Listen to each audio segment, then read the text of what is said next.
Wangu waandishi wa habari za asubuhi kama si mchana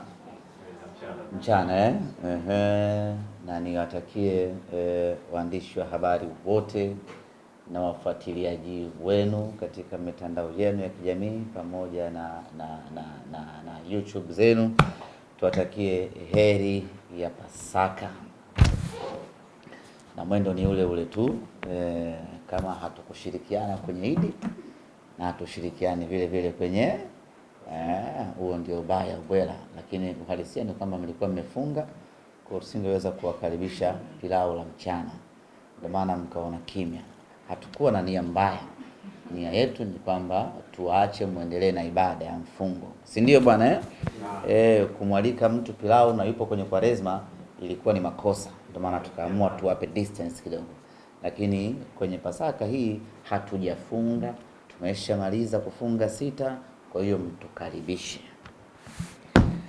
Ndugu zangu waandishi wa habari, kesho tuna mchezo wa ligi kuu ya NBC, mchezo wa raundi ya pili ya ligi kuu ya NBC, mchezo almaarufu Mzizima Derby. Moja kati ya michezo yenye hamasa kubwa nchini Tanzania, moja kati ya michezo yenye mvuto mkubwa, ni moja kati ya michezo yenye ushindani mkubwa, ni moja kati ya michezo ambayo ina ufuatiliwaji mkubwa kweli kweli. Mechi ya Azam FC dhidi ya Simba ni mechi ambayo kila Mtanzania mpenda soka na hata ambaye apende soka, ni mechi ambayo anaifuatilia kinaga ubaga kutaka kufahamu matokeo yamekuwaje. Lakini kwa siku za hivi karibuni, mechi ya Simba na Azam FC ni mechi ambayo inazalisha mpira mzuri, ushindani mzuri. Ni mechi ambayo inatoa taswira halisi ya mpira wa miguu Tanzania. Unapozungumzia ligi ya Tanzania imekuwa, ligi ya Tanzania imepiga hatua, unaangalia mechi ya Simba na Azam, zile dakika 90 huwa zinatoa heka za maana kweli kweli, huwa zinatengeneza burudani yenye msisimko wa hali ya juu. Hii ni mechi kubwa kweli kweli ambayo inapaswa kulindwa na inapaswa kuwa sehemu ya kujifaharisha sisi kama Watanzania. Mechi ni saa 1 kamili usiku katika uwanja wa Azam Complex kule Mbande almaarufu Chamazi. Mechi hii sisi kwetu wana Simba ni mechi muhimu sana. Ni mechi muhimu kutokana na nafasi tuliopo sisi na Azam FC. Tumekuwa kwenye vita kali ya kupishana kwenye nafasi ya pili. Akishinda yeye anasogea, nikishinda mimi nasogea. Akitoka sare anashuka, nikitoka sare nashuka. Kwa hiyo kumekuwa na mpishano mkubwa hapo kwenye nafasi ya pili. Hiyo peke yake inatengeneza mvuto mkubwa na ushindani mkubwa kwenye mechi hii.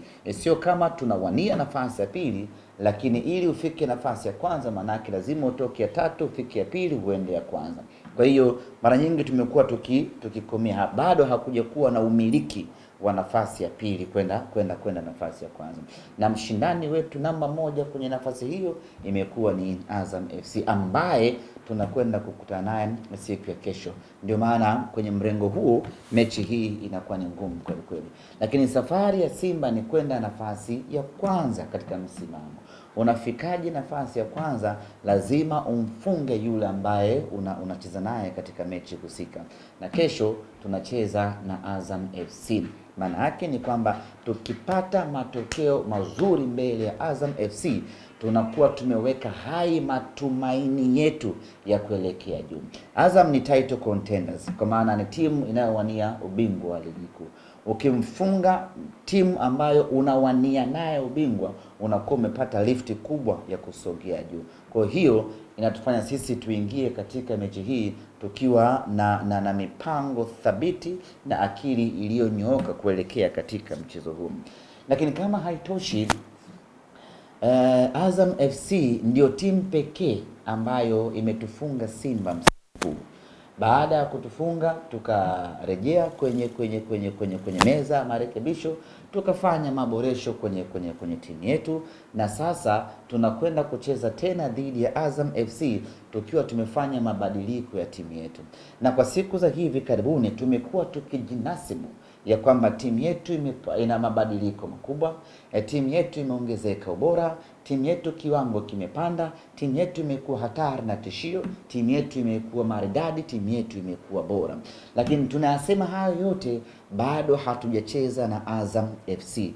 Ni mpaka tucheze na Azam FC tupate matokeo chanya, ndo tutakuwa kwenye nafasi nzuri ya kusema kwamba kweli msimu huu tuna timu nzuri, kweli timu yetu imefanyiwa marekebisho na maboresho, kweli viwango vya wachezaji wetu vimepanda, endapo tu tutapata matokeo mazuri, kwa sababu alitufunga raundi ya kwanza.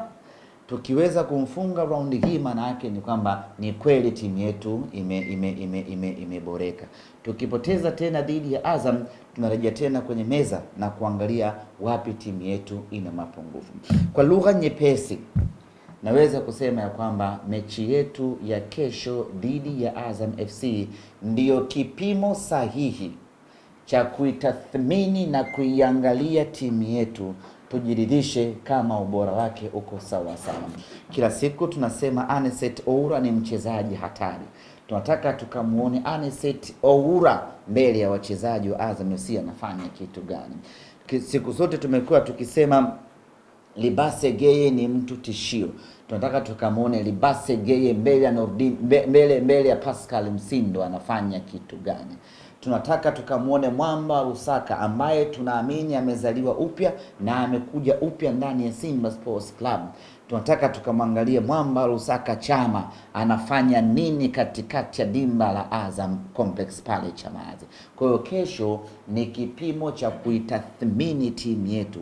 Tukitoka pale baada ya dakika 90 tutavimba na kutamba, jamani kumbe kweli timu yetu imeimarika baada ya kutoka kwenye kipimo sahihi ambacho ni Azam FC. Kwa kwetu sisi hii ni mechi muhimu mno, ya thamani kweli kweli, na ni mechi tishio, ni mechi ngumu kweli kweli. Niwaambie tu ya kwamba tunakwenda kwenye mechi hii tukiwa na zero confidence kutokana na ubora wa Azam FC, lakini kutokana na matokeo ya mechi iliyopita dhidi ya Azam FC. Mechi iliyopita sio tu kwamba tulifungwa, lakini tulizidiwa tactically kutokana na ubora aliyokuwa nao mwalimu wao ambaye ni mzoefu na ni mwalimu bora kweli kweli. Kwa hiyo inatunyima confidence kuelekea katika mchezo huu, lakini tutapambana, tutapigana tunavyoweza kupigana, twende tukaiheshimishe Simba Sports Club. Slogan yetu ama falsafa yetu ni ile ile, hatuko tayari kufungwa raundi moja dhidi ya mpinzani mmoja. Hiyo ndio imekuwa maisha yetu kwa miaka yote. Tulifungwa na Azam raundi ya kwanza, hatuko tayari kupoteza tena mbele ya Azam raundi ya pili. Kuelekea katika mchezo huu, wenzetu wa Azam FC wametangaza viingilio. Wana haki ya kufanya hivyo kwa sababu wao ndio wenyeji, na niko hapa kuwasaidia Azam kutangaza viingilio walivyotangaza. Kiingilio cha chini ni shilingi 15,000, VIP ni 25 na nyingine ni 30,000 ile, na nyingine ni 30,000. Sisi Simba Sports Club tunaona viingilio hivi, hasa kiingilio cha mzunguko, si rafiki kwa mashabiki wetu, si rafiki kwa wateja wetu, sio kiingilio chenye uhalisia katika mpira wetu. Azam wana haki ya kuweka kiingilio wanachotaka, wao ndio wenyeji, lakini kiingilio cha shilingi 15,000 mzunguko kuwa ndio kiingilio cha kima cha chini hakijawahi kuwekwa katika mpira wetu, hakijawahi kutumika katika mpira wetu. Tamasha la Simba Day ambao ndilo tamasha bora lenye mvuto ambao linasubiriwa na watu kuanzia mwanzo wa mwaka mpaka mwisho wa mwaka, kiingilio cha kima cha chini kwenye Simba Day huwa ni shilingi 7,000. Simba tumecheza fainali yetu kwa mara ya kwanza baada ya takriban miaka 20 kupita, fainali ya kombe la shirikisho. Kiingilio cha kima cha chini kilikuwa shilingi 10,000. Leo hii mechi ya ligi kuu ya NBC kima cha chini inakuwa ni shilingi 15,000. Huu ni unyonyaji uliopitiliza. Hiki ni kiingilio kisichokuwa na uhalisia hata kidogo. Hatujui malengo halisi ya Azam ni yepi. Wanatafuta mapato kwenye fedha hii? Hatujui. Ama wameitathminisha hii mechi na kuiona ni mechi kubwa sana yenye thamani kubwa sana inayostahili viingilio vikubwa sana. Labda wamejikita hapo kwenye mrengo wa kibiashara, labda wamejikita hapo kwamba wameiangalia Mzizima Dabi, kwa sababu unapoenda kuuza bidhaa yako unaifanyia tathmini bidhaa yako, alafu ndipo unapoipeleka sokoni na kuwapa walaji wako bei. Inawezekana Azam FC wamekaa wakaitathmini hadhi ya Mzizima Dabi, wakaiona ni mechi kubwa yenye hadhi kubwa, wakaamua kuja na kiingilio kikubwa cha shilingi 15,000. Inawezekana. Lakini sisi kwetu tunaona viingilio hivi vimewekwa makusudi kwa ajili ya kusabotage mashabiki wa Simba washindwe kwenda uwanja wa Azam Complex. Ukweli ni kwamba Azam Complex, Azam FC hawana raha ama hawana furaha au they are not happy wanapocheza against Simba katika uwanja wao wa nyumbani, alafu majukwaa wametawala mashabiki wa Simba. Wanakosa dhana ya wao kuwa nyumbani, wanakosa utawala wa wao kuwa nyumbani. Sasa wanafanyaje kupata huo utawala wa majukwaani? Wameamua kuweka kiingilio cha shilingi 15,000 ili kuwa frustrate, kuwakatisha tamaa mashabiki wetu washindwe kwenda uwanjani. Hiko ndicho kitu ambacho sisi Simba Sports Club tunaamini wamefanya hivyo kwa makusudi, kwa sababu nyie kaangalieni mechi za Azam FC mzunguko na kuaga shilingi, sio ni shilingi 2,000. Hebu nani Tobi, hebu ingia kwenye page ya Azam, mechi yao ya mwisho ya nyumbani kiingilio ilikuwa shilingi ngapi? 3,000. Sawa, hebu angalia hapa mechi yao ya mwisho. Sasa hebu angalia hiyo margin kutoka kwenye kiingilio wanachokitumia wao kila siku kuja kwenye hiki kiingilio kipi ambacho wamekiintroduce. Na labda nyie ndugu zangu waandishi niambie, na Watanzania kwa ujumla mniambie, ni wapi, ni lini tumewahi kutumia 15,000 kuwa ni kiingilio cha kima cha chini?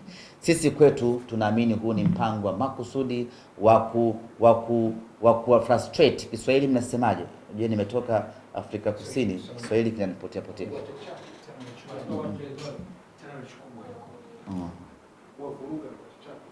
Hii ni mechi wao wakiwa nyumbani dhidi ya Yanga. Kima cha chini mzunguko ilikuwa shilingi 5,000.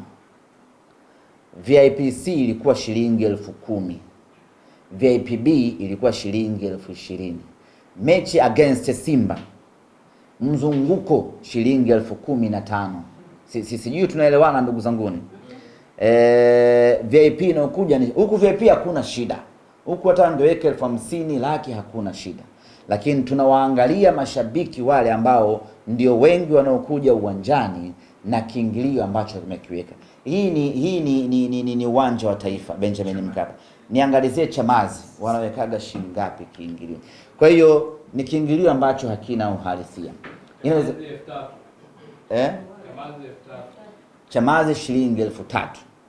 Sasa kutoka shilingi 3,000 kwenda shilingi 15,000, mnaweza mkaona ni kiingilio cha makusudi kiasi gani cha kuwavunja moyo mashabiki wetu washinde kwenda uwanjani.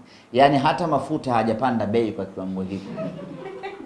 Kutoka 3,000 mpaka 15,000. Mafuta yenyewe tunaopambana nayo hivi sasa hajafika namna hiyo. Hii hapa mechi yeye na Mtibwa. Timu kubwa hii Mtibwa tusiichukulie poa. Bingwa wa Tanzania mara 2 mtawalia. Azam mwenyewe hajawahi kuchukua ubingwa mara 2 mfululizo. Ana ubingwa mmoja tu. Mtibwa Sugar amechukua ubingwa mara 2 mtawalia. Mechi kubwa hii wameweka kiingilio cha shilingi 3,000, ikaja shilingi 5,000 na shilingi 10,000. Yaani mtu ambaye aliingia VIPA mechi ya Azam na Mtibwa kwa shilingi 10,000 hawezi kuingia mechi ya Simba na Mtibwa kwa shilingi 10,000 yake hiyo. Simba na Azam hawezi kuingia mechi hiyo akiwa na 10,000 yake walau mzunguko. Ndugu zangu, hii ni sabotage ya kiwango cha hali ya juu mno cha kutaka mashabiki wetu sisi wasiende uwanjani.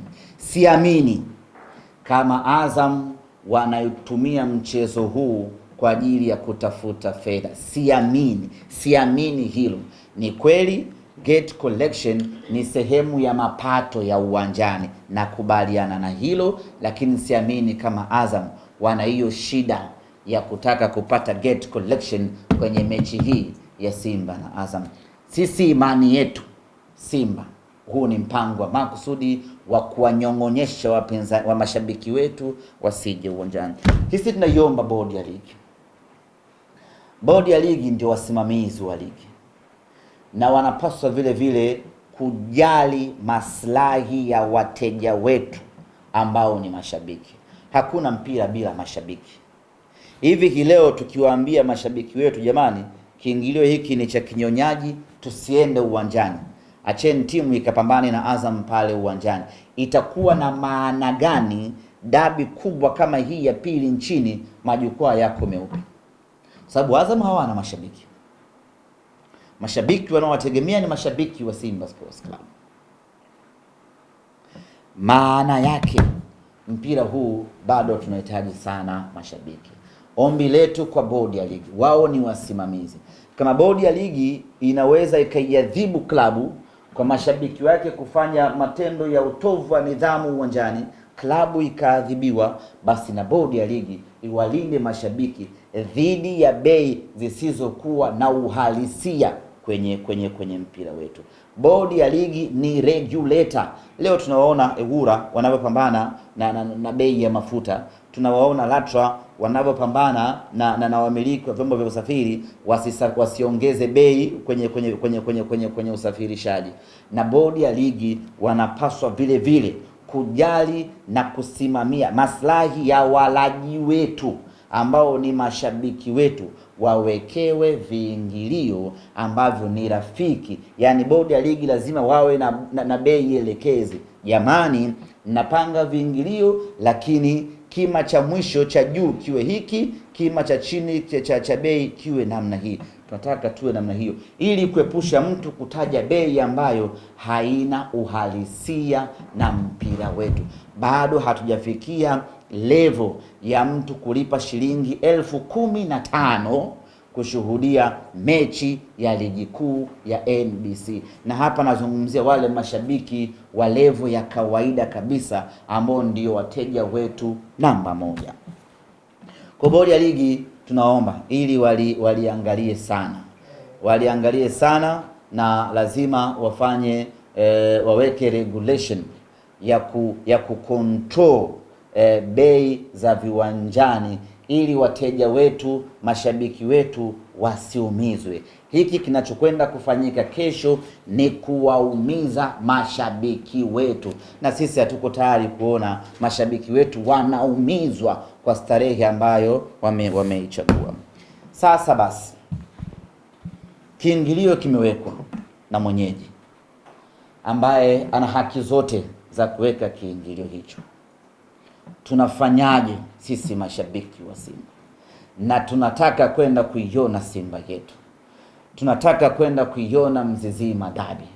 Tunafanyaje na kiingilio kinatuzidi umri? Ni kweli sisi mashabiki wa Simba tunapenda kuspendi, tuna uwezo mkubwa wa kutumia, lakini lazima kuwe na uhalisia wa bidhaa na bei tunayokwenda kununua. Sasa nini tunapaswa kufanya, ndugu zangu? Hiki kiingilio kimewekwa makusudi kwa ajili ya kuwa frustrate mashabiki wetu wasiende uwanja wa Azam Complex kesho, ili majukwaa yawe empty, Azam wapate ahueni, wajihisi kweli wako nyumbani, majukwaa yako meupe, wapate unafuu wa kucheza pale uwanjani. Mimi niwaambie mashabiki wa Simba, na niwaombe mashabiki wa Simba, pamoja na kwamba kiingilio hiki kinaumiza kweli kweli, pamoja na kwamba kiingilio hiki ni kikubwa kweli kweli, pamoja na kwamba kiingilio hiki cha 15,000 hakijawahi kutumika katika nchi yetu ya Tanzania, lakini niwaombe mashabiki wa Simba, kesho tujiumize mioyo yetu, kesho tujimalize tunavyoweza kujimaliza, kesho tutumie mpaka fedha ya mchagoni, kila mtu akate tiketi aje uwanjani. Malengo ya Azam FC bila kuficha ficha ni kuwakatisha tamaa mashabiki wa Simba wasiende uwanjani. Tunapaswa kupishana nao hapo kwenye malengo.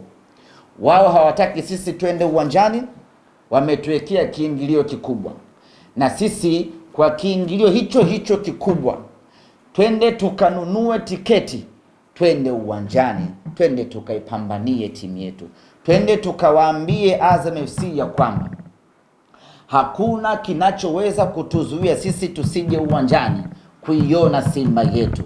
Fedha haiwezi kuwa kikwazo cha kutuzuia sisi tusiende uwanjani kuiona Simba yetu.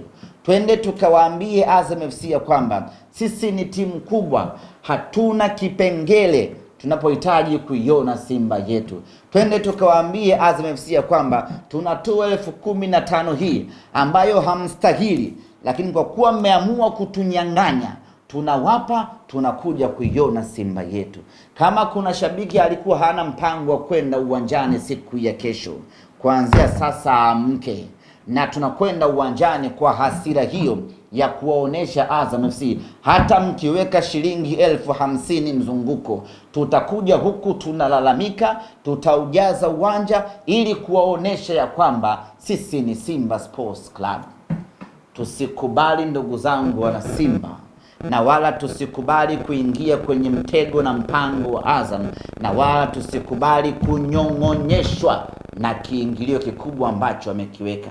Wameweka kiingilio kikubwa, lakini tunaingia hivyo hivyo kibishi, tunapambana hivyo hivyo. Kama unaweza kukopa kopa, kama unaweza kuazima azima, nenda kwenye mtandao wako wa simu, nenda kasongeshe, nenda sijui kabustishe, fanya kila unachoweza kufanya upate 15,000. Njoo uwanjani tarehe ya kesho, twende tukaishangilie Simba yetu.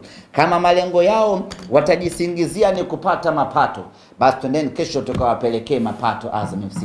Kama malengo yao hawataki twende uwanjani, watatukuta Azam Complex tumejazana tukiwa na jezi yetu nyekundu, na kesho kila mwana Simba avae jezi nyekundu, sababu nyeupe na wenyewe wanayo. Ukivaa nyeupe na kuwajulikana nani wako wengi uwanjani, kila na blue na wenyewe pia wanayo. Kwa hiyo ukivaa blue utaonekana na wenyewe pia wapo uwanjani. Kesho kila mwana Simba avae jezi yake nyekundu, yaani wakiingia uwanjani wajue kabisa wana ubaya ubwela, pamoja na kuwekea kiingilio cha kijangili, lakini bado wameweza kuja uwanjani na wamekuja kuipambania Simba yao.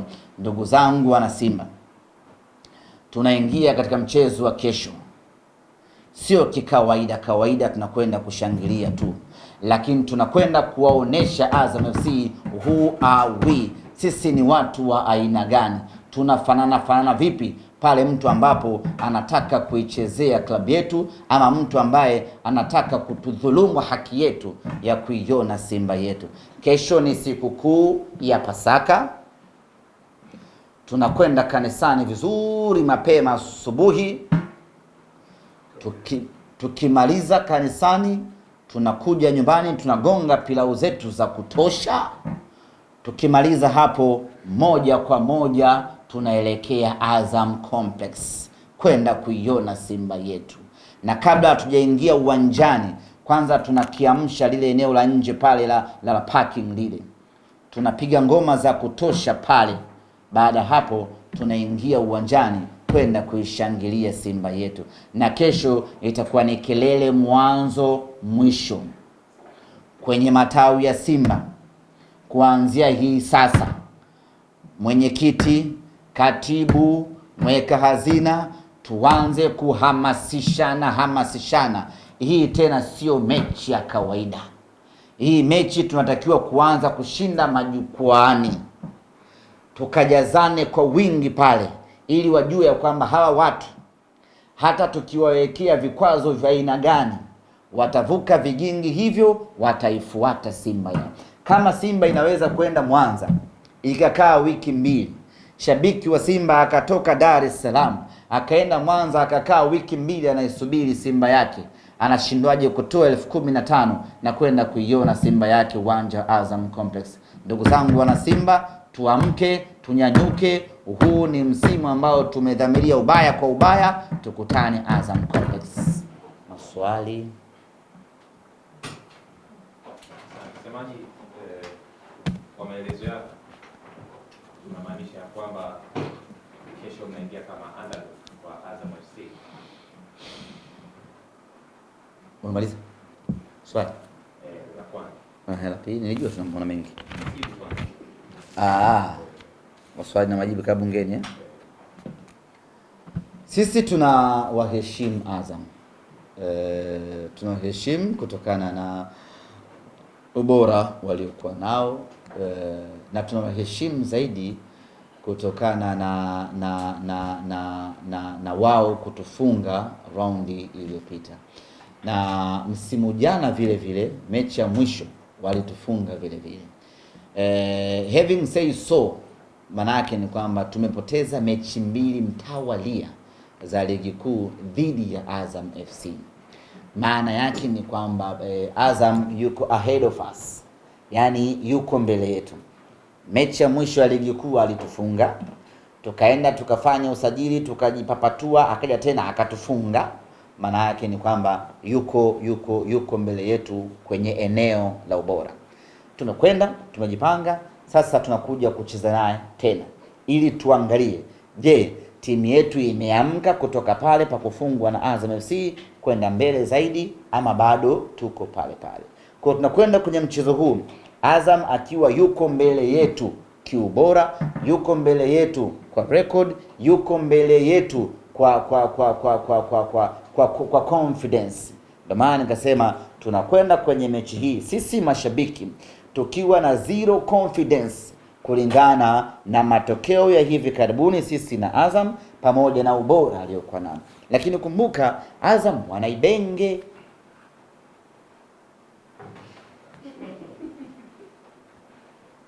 Melewa eh?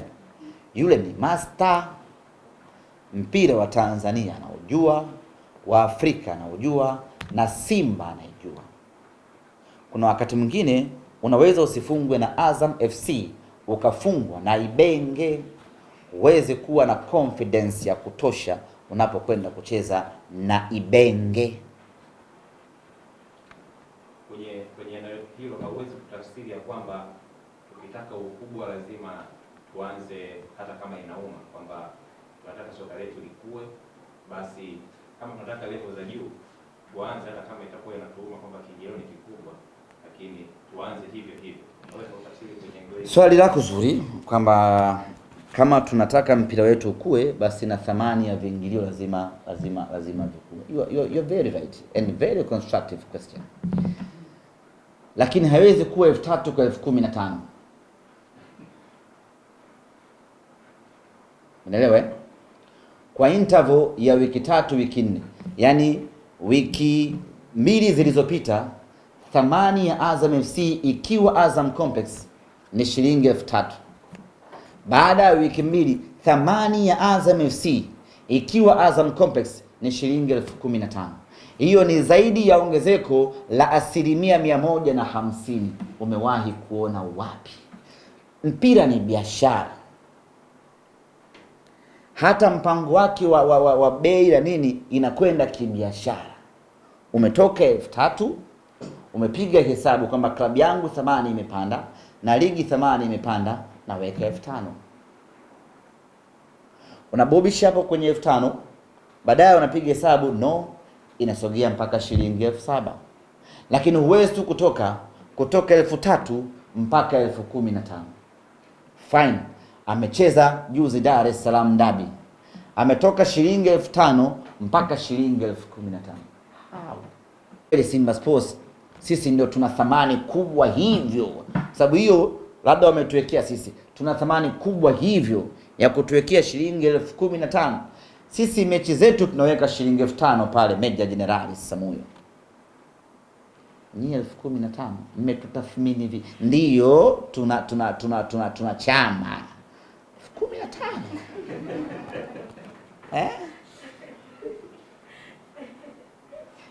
Swali jingine. 15,000 tunapata jogoo wa Pasaka. Kwa shabiki wa Simba achague jogoo, achague kuiona Simba yake. Unaona mtihani huo? Lakini sisi tumechagua kwenda kuiona Simba yetu kesho. Na tutakuja. Nyie mnaitafsiri kama sabotage. Kiswahili chake sio kinaitwaje? Kutuhujumu mashabiki wetu wasije uwanjani. Yaani hiyo ndio tafsiri iliyonyooka.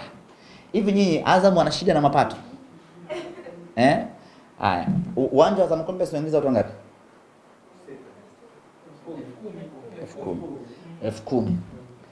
Haya, kwa viingilio vya 15,000, 10,000 unapata milioni 150. Si mshahara wa Faisal huo? Milioni 150. Haitoshi. Ni kutuhujumu sisi mashabiki wetu. Ni kumhujumu Mama Boko asiende uwanjani. Ndio tafsiri yake. Lakini tutakwenda kwa namna yoyote ile. Tutakwenda uwanjani. Watatukuta pale tukiwa tunalalamika, yani tunalia huko, tuko uwanjani hapo. Viingilio vikubwa, na anaamugiza King Faida atengeneze wimbo ya viingilio vikubwa.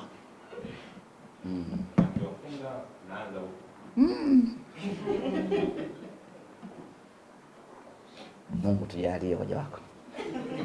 Ila mechi ngumu ndugu zangu. Rabaika mama.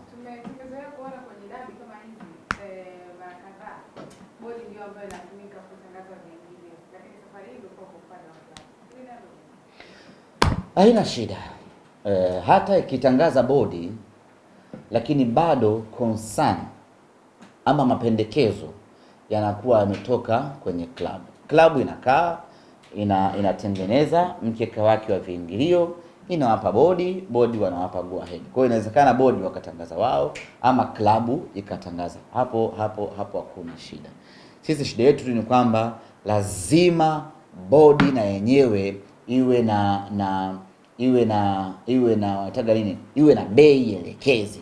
Hatuwezi kuwa na taasisi ambayo haikontrol watu wake lakini haijali mashabiki wetu. Najua hivi sasa tuna changamoto kubwa sana ya mashabiki Yaani ni Simba ndio mashabiki wanakuja wengi uwanjani. Timu nyingine huko ni msiba mzito. Sasa bado tupo kwenye kipindi cha kupambana kuwaengaenga mashabiki waje uwanjani. Leo hii unawekea 15, halafu ni Azam Complex. Unazungumzia Mbande. Yaani ukiitaja Mbande lazima useme nje kidogo ya jiji la. Sasa mafuta 3,800 sijui na ngapi na 20 hiyo petroli. Haya, weke mafuta ya kwenda nje kidogo ya jiji la Dar es Salaam, kule unakutana na 15,000 mzee. Sasa wametunyonga bwana.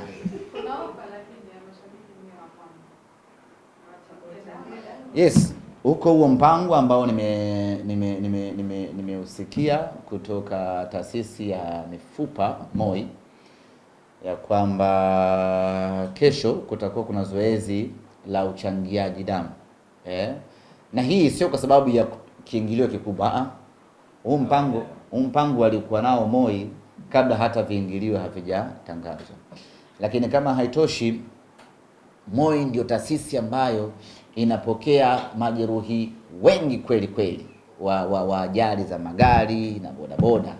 Na sasa hivi wanakuja kuongezeka majeruhi wengine kama yule wa Kimara. hao wote safari yao ni Moi.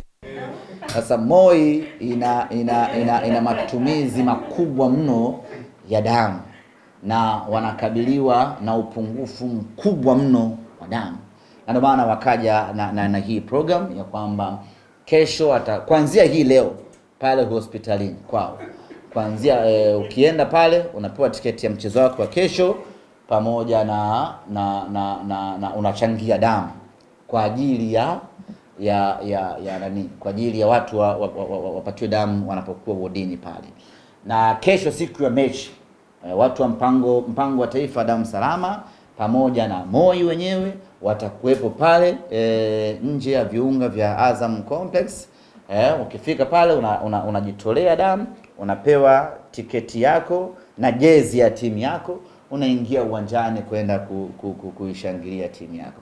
Na mimi niwatoe hofu watu, unaweza ukatoa damu na bado ukaingia uwanjani ukashangilia timu yako ukatoka ukiwa uko clean bila kuwa na changamoto yoyote ya kiafya. Kwa hiyo kwa wale ambao wana dhamira na nia ya kutaka kusaidia taasisi ya Moi kujiendesha kwenye eneo hilo la damu, basi hebu tujitoe kwa wingi wetu kwenda kuchangia damu. Lakini unapata zako tiketi hapo, unaingia unamuona mnyama yani fresh kabisa. Kwa hiyo unaweza ukatoa damu inaitwa bleed for mnyama, unatoa damu, unapata tiketi, maisha yanaendelea.